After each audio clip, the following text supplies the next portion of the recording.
আসসালামু আলাইকুম। হে বিশ্ববাসী, আমি নুসরাত জাহান সামিয়া আবার আপনাদের সামনে একটি ভিডিও নিয়ে আসলাম। আজকে আমি আপনাদের সাথে যে বিষয়ে আলোচনা করব সেটি হলো গাউসুল আজম বিষয়টি কী এবং গাউসুল আজম কোন শক্তি, এই নিয়ে কিছু তত্ত্ব আলোচনা। আমার আলোচনাগুলো অবশ্যই আপনারা মনোযোগ সহকারে শুনুন। গাউসুল আজম কী? আমার মুর্শিদ কেবলা যদি আমাকে একটু দয়া করে তাহলে হয়তো গাউসুল আজম সম্পর্কে কিছু বলতে পারবো। গাউসুল আজম বিষয়টি আসলে কি? গাউসুল আজম নামটি তো আল্লাহর ৯৯ নামের মধ্যেও পাওয়া যায় না। এই গাউসুল আজম নামটি তো হজরত বড় পীর আব্দুল কাদির জিলানী রহমতুল্লাহ আলাইয়ের উপরে বর্ষিত হয়েছিল। এর আগে তো কখনো এই নামের প্রচলন ছিল না। বড় পীরকে দিয়ে এই নামের শুরুটা হয়েছিল। গাউসুল আজম কোন শক্তি, যেই নামের গুণে আগুন হয়ে যায় পানি?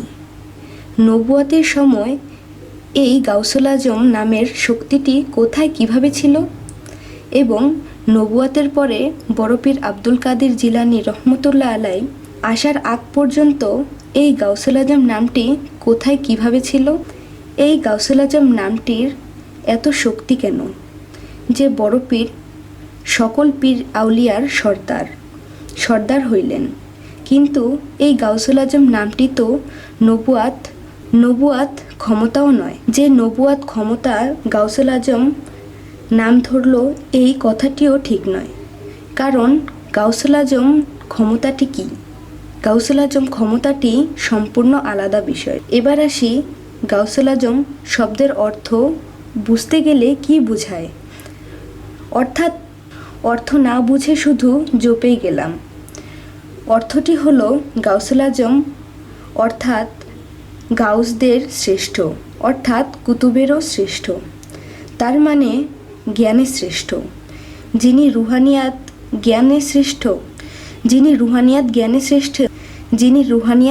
শ্রেষ্ঠ তিনি একমাত্র গাউসুল আজম। এবার আসি গাউসুল আজম কোন শক্তি বা কোন জ্ঞান শক্তি? জ্ঞানের মৃত্যু নেই, তেমনি করে খোয়াজ খিজিরেরও মৃত্যু নেই। খোয়াজ খিজির পানিতে বাস করে, কিন্তু সাগর, নদীনালা কিংবা পুকুরের পানিতে নয়, মানুষের মস্তিষ্কের পানিতে বাস করে।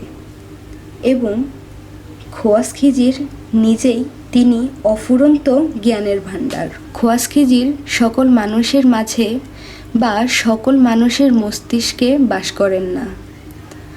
তাহলে খোয়াজ খিজির কোন ধরনের লোকের মস্তিষ্কের পানিতে বাস করে?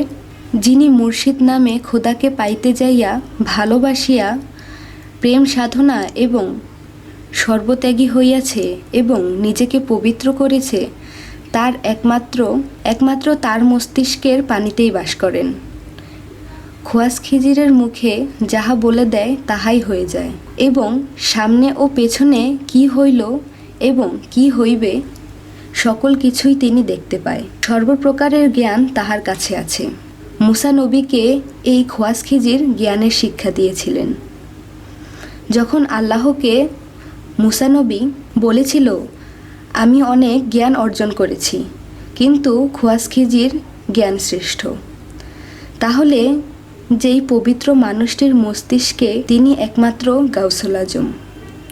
এখন আমি বলবো, সৃষ্টির শুরুতে খোয়াজ খিজির ছিল এবং বড় পীর আব্দুল কাদির জিলানী রহমতুল্লাহ আলাইকে দিয়ে বা তাহার মস্তিষ্কে বসাইয়া গাউসুল আজম নাম ধরিল। বড় পীর হইয়াছিল একমাত্র খোয়াজ খিজিরের জ্ঞানে। জ্ঞান না শুধু বসাইতে পারবে সেই একমাত্র গাউসুল আজম। খোয়াজ খিজিরের যেমন মরণ নাই, তেমনি গাউসুল আজমেরও মরণ নাই।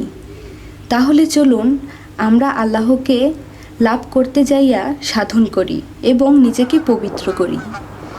জ্ঞানের মৃত্যু নাই, তেমনি খোয়াজ খিজিরেরও মৃত্যু নাই। এবং এই পৃথিবীতে যিনি খোয়াজ খিজিরকে লাভ করল, তিনি গাউসুল আজম।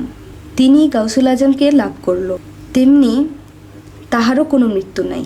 ঘুরে ফিরে আর কি বলবো? মূলের ঘরে যদি বলতে যাই, তাহলে স্রষ্টা নামের ও রূপের প্রকাশ ঘটাইতে আল্লাহর নামের রূপের প্রকাশ ঘটাইয়াছেন। যেমন ঠিক তেমন করে স্রষ্টা বেলায়েতের যোগে গাউসুল আজম নামের প্রকাশ স্রষ্টা ঘটাইয়াছিলেন। তাই বুঝাইতে চাইলাম রাসূলগণের মাধ্যমে স্রষ্টার জ্ঞান ও গুণ রাসূল রূপে প্রকাশ করে গেলেন। ঠিক তেমন করে খোয়াজ খিজিরের নামের রূপে স্রষ্টা জ্ঞান ও গুণের প্রকাশ দিয়ে গেলেন। তেমন করেই স্রষ্টা গাউসুল আজম নামের রূপে জ্ঞান গুণের প্রকাশ করে গেলেন। রাসূলগণের জ্ঞান গুণ খোয়াজ খিজিরের জ্ঞান গুণ এবং গাউসুল আজমের জ্ঞান গুণ হল স্রষ্টার এবং নিজেই তিনি স্রষ্টা।